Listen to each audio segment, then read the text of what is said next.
You know, a lot of people often ask me, "Hey Sergio, you're a really fancy guy. Hey Sergio, how do you manage to be such a fancy guy?"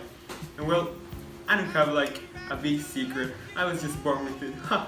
But what really helps, for example, is my tie. As you can see, it's a really beautiful tie with a really great knot. And today, I'm going to teach you how to tie a tie so you can be as fancy as me. Now, to properly tie a tie, ladies and gentlemen, you need mostly two things. One, a pair of hands, and two, a tie. And also, if you're a complete beginner at this, I would also recommend you to stand in front of the mirror. It'll be easier that way.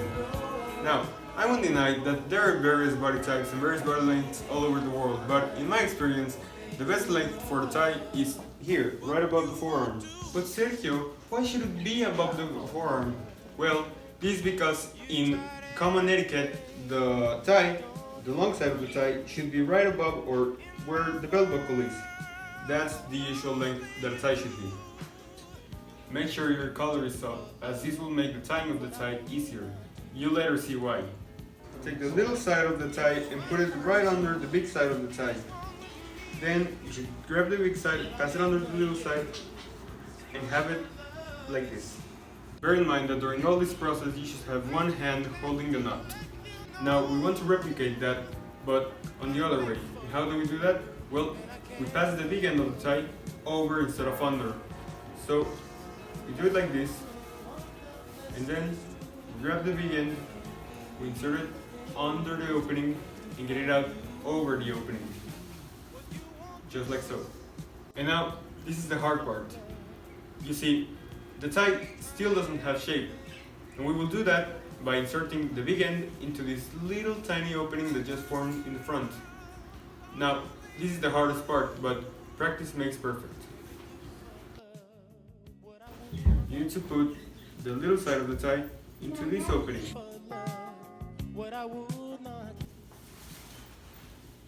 Just like so. Now you've successfully tied a tie, but you're still missing two steps. Don't worry, these are the final steps. But oh no, there's still something off. Your tie is short. Well, don't worry, the most important step is to adjust it. You grab the knot with one hand and the big end with the other, and you pull. There. Now it's in my belt buckle, right as it should be. And now, the final step is to get your collar down. This is a little bit hard depending on the quality of your shirt, but you can do it. I trust you. There. Perfect. Now you finally know how to tie a tie. There are many knots, but I taught you probably the only one that you will need for the rest of your life. Now you can be as fancy as me.